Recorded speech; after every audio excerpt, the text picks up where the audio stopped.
Well, hey everybody, I'm John Ritlin. That is The Terminator. a review of Once Upon a Time in Hollywood, the ninth film from Quentin Tarantino. Yeah, and boy, is it a long one. It is, about 2 hours and 40 minutes, roughly. We will get into spoilers later, we will put a cut, so we're going to keep it spoiler-free for right now. If you've seen the trailer, you kind of maybe have an idea with it. Yep, washed-up actor and a stuntman he's trying to rekindle his career after having been the leading man, and then now he's just roll after roll after roll. It's bit parts. Leonardo DiCaprio is the main lead, by the way. I mean, because of course he is Rick Dalton, and you got Brad Pitt, who is a Cliff. He plays his character so well. He does. DiCaprio? Yeah, DiCaprio does. Brad Pitt also was reminding me so much more of Robert Redford as the movie went on. And he's acting. The great thing is he's acting less like an actor in this one and just a stuntman.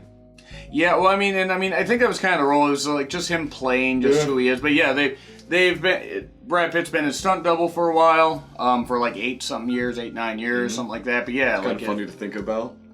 It is, actually, especially since I think you would argue Brad Pitt was probably the bigger actor of the two. Oh, yeah. That's nothing against DiCaprio, who's had a great body of work. So, with this, it's in 1969. Nice. And it also tells a story. It tells a story of them, like you said, trying to rekindle their, Dalton trying to rekindle his career.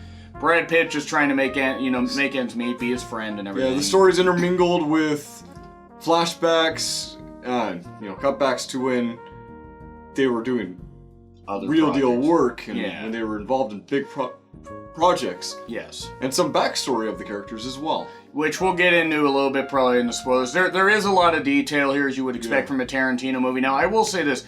Quentin Tarantino is not my favorite director. When he hits, he hits. Yes. When he misses... When he wants to tell a story. Yeah. When he wants to tell a story, he tells a good one. Kill Bill is a perfect example. Kill Bill and Kill Bill Volume 2, Electric Boogaloo.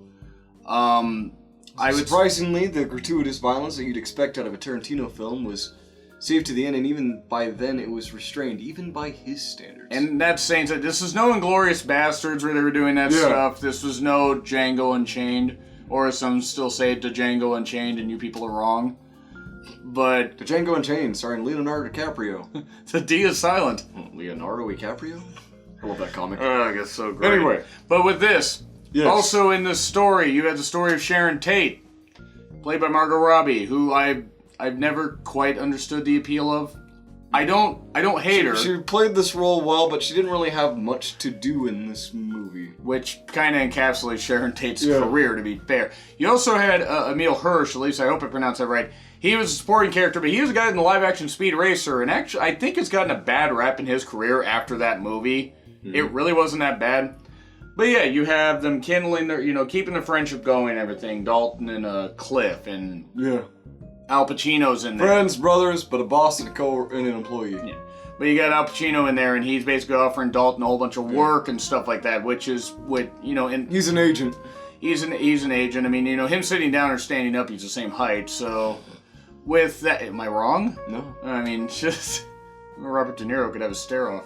So, with that, he's like saying, well, hey, take these bit parts and stuff like that, but hey, I can put you in contact with people in Italy. Maybe you maybe don't want to go to Italy, but yeah, Dalton feels washed up. It's a great character study on a lot of that, which I really did enjoy. There were some elements that just didn't need to be in the movie. I get why they were. I do. It reminds me of somebody who has constructed their first D&D campaign, and they spent months planning all the little bits of the world, and they just want everyone to know all the details that they put into it. And it didn't really always need it. Are you saying this movie could have been cut down? Yes. I mean, that is, I guess that is my one complaint, and not that... But I'd say we'll probably get more into some of that with spoilers. And I'm not saying Tarantino doing long movies isn't a bad thing. Django Unchained was a pretty long movie. Other one, Pulp Fiction, was a pretty long movie. Yeah, I admired a lot of the small details that were in the movie that fit what they were in. Yeah. I love the cinematography where you would see them driving, and I don't know how they quite did it because I know they weren't driving in front of a green screen, but they made it appear, they did a lot of the same angles and viewpoints that they would do in those old movies where it would look like they were driving in front of a green screen. The sets were great. Everything. It was a bit of a love letter to early cinema. Yeah, and what I loved is the soundtracks in particular. Something I shouldn't say early mid-century cinema. Yeah, but back when films maybe we're still done in black and white a little bit. But what I liked about it also was the soundtrack. I thought the soundtrack was fucking terrific. Yeah. Now, as you said, the violence does get reserved till the end. Pretty much is focused strictly on Leonardo DiCaprio's character and Brad Pitt's characters. There are other people in there. There's a guy that plays Roman Polanski because him and Sharon Tate dated or were married for a while. They were married. I don't remember. That was before he decided to fuck young girls. But one's underage. But anyway, with this, I mean, I actually forgot that there were some bit part people in there. I mean, and we're just going to go through because it's not spoiling, because you can just look at the cast. Kurt Russell was in it. He was pretty good just in a brief part. A guy playing, that was pretty cool. Guy playing Bruce Lee. Dakota Fanning was even in it. Mm-hmm. I totally forgot that Dakota Fanning was a thing. I know that sounds bad, but, just you look at where she was. Timothy Oliphant. I always call him Elephant. Right. He was in Justified, and he was also in the remake of The Crazies. With this, it's a nice character study, and it sees the inner workings of Hollywood and everything, and you see how people struggle to try and stay relevant. And also that Leonardo DiCaprio's character, he wants to succeed, but he's also his own worst enemy because you can see that he has made his mistakes. It has caused a lot of his stuff, like a lot of his downfall and stuff like that. You can let success go to your head, and then that could happen. Yes, they do focus on some of the stuff, and because you see the trailer, you can see it with Manson and his cult members and stuff like that, and Sharon Tate a little. But we're going to save that for spoilers, but it does focus a little, but not too much on it. It's really about... So before we get into details, I think we should just cut to... Yeah. But should you see this movie? Yes. We'll get to that in a bit. And we'll put a time code right here. Don't forget, future Derb. Do not forget to put the timestamp in this time. You will not forget that. Okay. All right. So if you're still here... Yes. Spoiler talk. So, fortunately, this was not the haunting of Sharon Tate when it came to dealing with the Sharon Tate stuff. Here's the thing. I will say, they did not focus on Sharon Tate actually being murdered. No. Which I actually thought was smart. But let's start from the beginning. The beginning. You just have, you have these great old school commercials and TV spots with, Bounty Law, the Western that DiCaprio was in. Yes, Ricky Dalton was his character's name. Ricky Dalton, but he was just so great, and it was like The Rifleman, but a few years before The Rifleman. That was with Chuck Connors. Yeah. I just love the old school, the TV ads and the soundtrack, as we were saying before. The soundtrack is just great. If any of these companies are still around, there was a gratuitous amount of product placement in this movie. Wheaties was appearing. I don't know if the dog food thing was Wolf there. Tooth? I don't think so. Yeah, there was a dog in there. Yeah, that dog was great. That was a great dog. Comes into play later. Yes. Brandy. Yes, that was the name of the dog. Probably played by multiple dogs, who knows.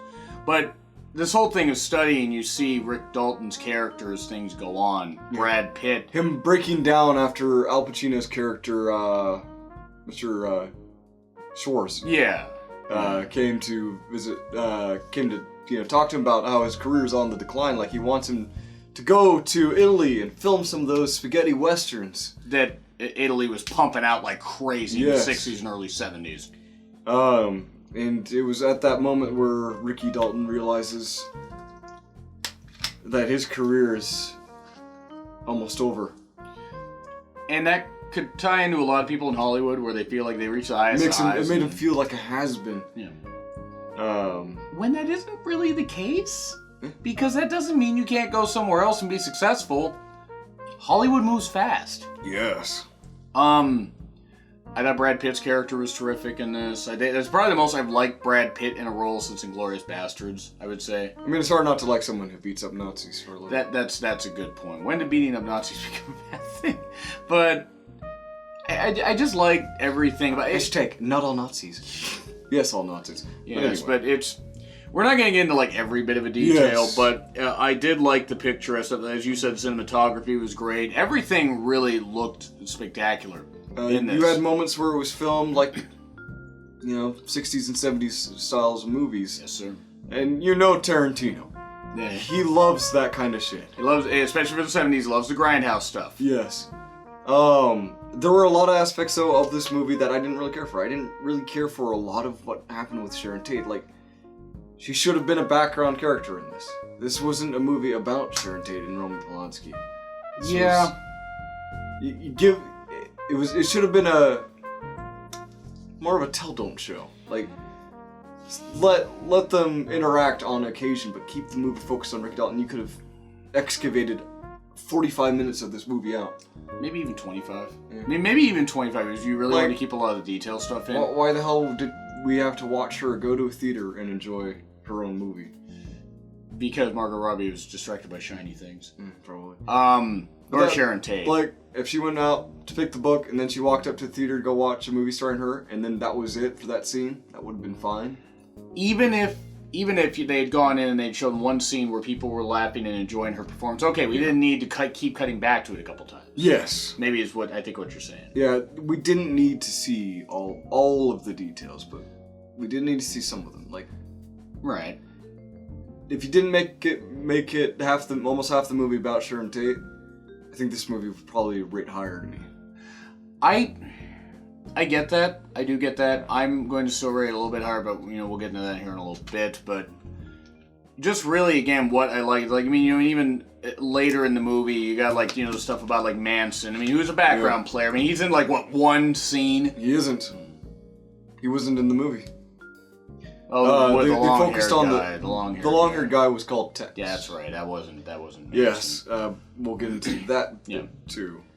There was a side story of Brad Pitt's character Cliff constantly interacting with this hippie girl. And Ricky Dalton's character hates. Leonardo DiCaprio hates hippies. He's Eric Cartman. Goddamn hippies! And so, during the side story, he ends up going to the ranch. The Manson family ranch, folks. Yes. Spawn family ranch. He read the situation immediately. You could see by the way he acted around them how careful he was. Oh, he knew. Yep, that he knew something was wrong. Yeah. So he went to go check up on his buddy because his buddy was the man who owned, someone that he knew, a work acquaintance. Right. Owned the ranch, and that was where they had homesteaded, stole. No. I was gonna say that's where they recorded Bounty Law. Bounty Law. Right. So you want to check up on him, make sure he's okay. The tension, the way that they build up the characters. The redhead Squeaky. Wasn't that what he? That was Dakota Fanning. Yeah. The way that she was talking, the way she was interacting, the way that she just wasn't blinking. That was good shit. Well, no, see, Dakota. She built up like it almost when she kept telling him that, well, he's napping. He doesn't like to be woken up. And Cliff's like, well, I'd rather just go ahead and check up on him. And she lets him in, and he's building up to where you thought he was going to open up the door. George was going to be dead.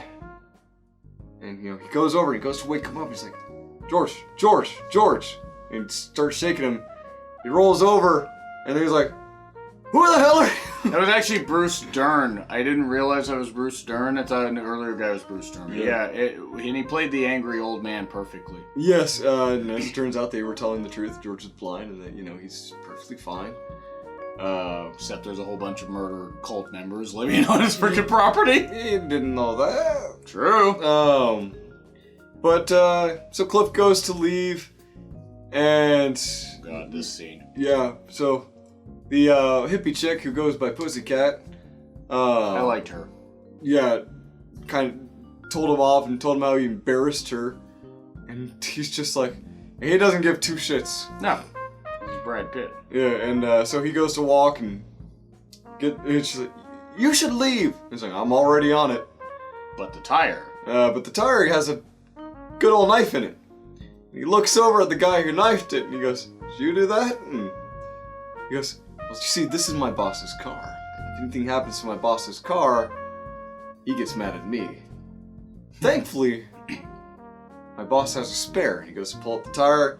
He throws down the equipment and he looks at the guy and goes, fix it. And we'll leave you to watch the movie to see what happens in that scene. But oh boy, that was a fun scene. I did enjoy, though, how they just captured the creepy factor of the fact that all these, cult members were stupid and morons and should have been jailed and hung. Yep. But really, it is just, again, a character study. I mean, I know it's not like repeating myself, but it's like it really just is a character study. Like you have Leonardo DiCaprio captures it perfectly of a fading actor who rekindles. Yeah.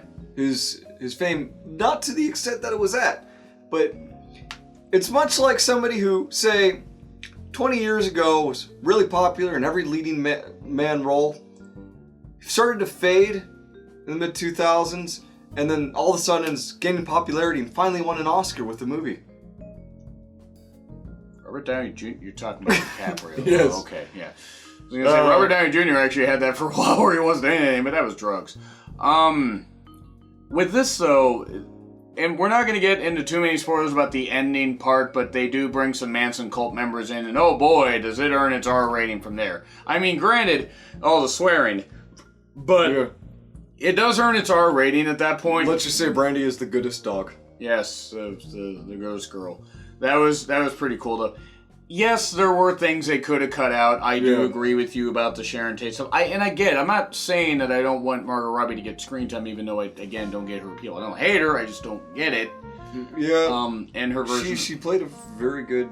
Ditz? Yeah. I mean, what Sharon Tate was. I mean, it's like, at least by all rights and counts, she was. You're right. Yep. But I did enjoy... Carbonation. A lot. I did enjoy a lot of this. I thought as far as the style, the look, the feel, the script, yes, there were some drawn-out sequences. Yes, there were things that they could have cut down.